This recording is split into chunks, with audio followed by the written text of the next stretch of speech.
The bromance the world didn't know was coming. That is always needed. What was it about each other that you fell in love at the House of Villains? I don't know, he's awesome. Yeah, and he's awesome. I always come into these shows and you do need someone that you can really like bounce ideas off of and trust and also have fun with. And I think when you don't have that person, it makes it a lot more challenging. And it's not necessarily my goal, but like having a number one and a ride or die is like, it feels comfortable and it gives you like a little bit of comfort in the house. And so coming in with Tom, like he was immediately like funny and chill and laid back and not too serious. So I was like, I gotta go with Tom. He had seen you on Traitors. Had you ever seen him on Survivor? I had not. Okay, I had no reference point. It's best that you don't. I watched it after though. I was impressed, man. It was good. Okay. It was good. Yeah. When you watched him on Traitors, did you think this is going to be an ally in the game or a pawn in my game? A little bit of both. Okay.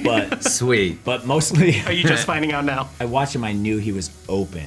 And I think you need that openness. Like that's refreshing. I think it's refreshing to an audience. It's refreshing to human interaction one-on-one, like having someone that's willing to be themselves, even when there's a bunch of cameras around, when people are trying to test their realness. And so I knew Tom was that character and that it would not be an issue where there's a lot of people that want to play a character or want to have a mask on and then... Or like want to be like Mr. Cool like the entire time and like... Yeah. It's hard to navigate. It's and when somebody's worried about, you know, just that first and foremost, it can be annoying and frustrating. And, you know, I think that, you know, Tyson just came out of the gate just being super laid back, funny and chill. And obviously I knew he had gamer experience. So it was like immediately I could like ask him questions, which he did give me a lot of like really good advice.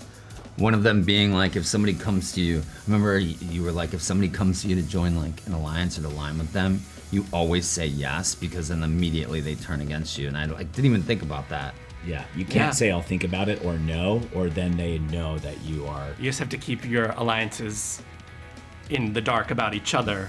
Yeah, but you have to keep your core alliances. You have to Informed, give them informed that you're making other alliances that mean nothing. But then, are you telling those other alliances the same about that? And that's the beauty of the game in general. Yeah, 10 years at SIR you had to learn that. But no, when I did see Tom on Traitors, like I would get along with him. I knew that he was someone that I would be able to vibe with. I think that was vibrato. Did you want him to sing for you? After I love that moment, like that. Like for me, that's the moment where I was like, he is willing to put himself out there, and He's willing to make an idiot I of feel like himself. it's the moment Tom won back some faith from America. Yeah, I mean, and coming in, like there was definitely people who were like, "Oh, Tom's in there," and I was like, "Yeah, but you don't know Tom." And I come in and I'm open to everybody. I'm like, I'm giving everybody the benefit of the doubt. Everybody's made mistakes. Some people's mistakes aren't even out in the open yet. Like, we'll find those out down the road. Like, who knows what people are doing. So I'm like, let's just give everyone the benefit of the doubt. And immediately, like, I was just drawn to his sense of humor, and he was chill.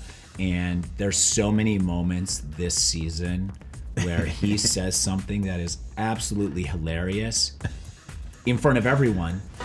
My T levels are raging right now, dude. Oh my God! And I'm the only one laughing. Likewise. Something was written in the stars for you two. Definitely. Just when you thought we already found the worst villains in reality TV history,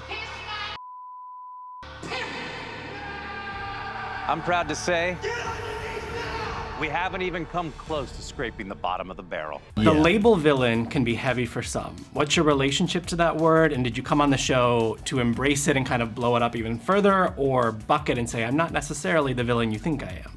Coming from Survivor, if you are labeled a villain, most likely you're a schemer and a driver of the strategy in the game, and it's actually a compliment for the most part. There's definitely villains that are more true to a human villain, but the villains tribe on Survivor is all schemers, master manipulators, so it's a badge of honor.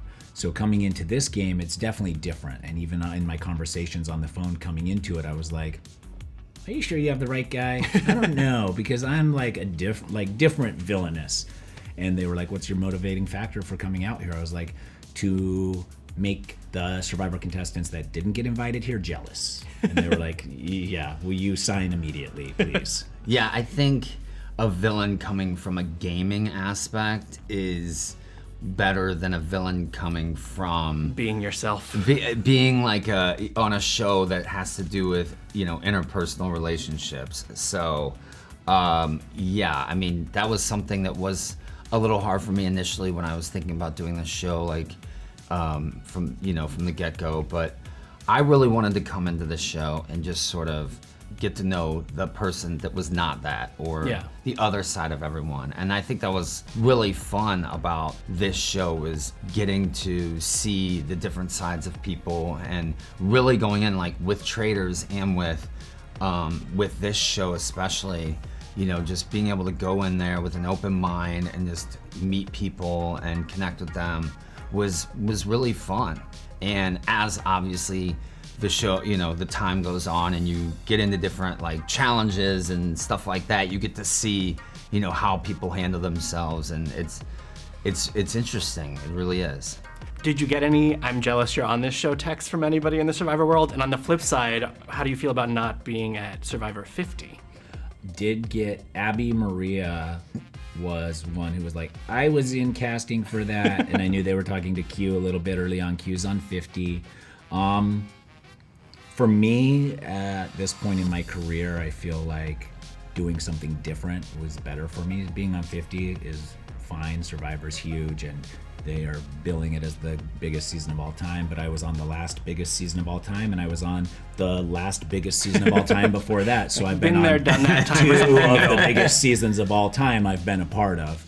And there's always opportunity probably to be on the next biggest season of all time. Right. So for me, I wanted to take a different opportunity with a different group of people and different network, and see where it takes me. You're in the Peacock family now. Are your sights set on Scotland next? Are you going to go do Traitors? I feel like I'd be such an early target there for the round table or a murder. I don't know. I feel like sometimes it's like a hit or miss if the Survivor players wind up being targets, or if people are not paying them any mind. So I'm 6'3". Look at You how, just mean physically. look at how chiseled these cheekbones are. I'm very dry with my sense of humor. I would have my work cut out for me. I think You would be a target. Even Right? if you were faithful, people would probably think you were a traitor. Tom, rumor is an All-Stars might be in the works. Would you want to go back and play, and who would you want to play with? Oh, I would absolutely love to be on an All-Star Traitors. Bring back Boston Rob. Bring back all the people, you know, that we can from our season. Yeah, it would be really fun. It's just, that show is so much different than this one, and in a lot of ways. Like, it's, you know, Traitors is just so much more dramatic. Yeah, and there's more fun. this on one's House of more Villains. fun. It doesn't take itself seriously. Joel, I mean, obviously a very different host from Alan Cumming. Yes. But it's very meta, and, you know, between all the gameplay and all the, you know, all the challenges and things like that, you know, you have all these funny bits that we're doing, and to me, that's what makes this show like really unique and really like stand on its own. Tom, my question for the last 3 years, the house situation. I feel like we finally have a different answer. You're out of the legal mess of the house. Yes. How are we feeling? Oh, we're feeling great, you know? It's getting on the market, getting ready to get it on the, you know, sold, and it's exciting. Got and a the new house place. is beautiful. Yeah, thanks, man. Yeah. Okay, we got a new place. Very Yeah. exciting.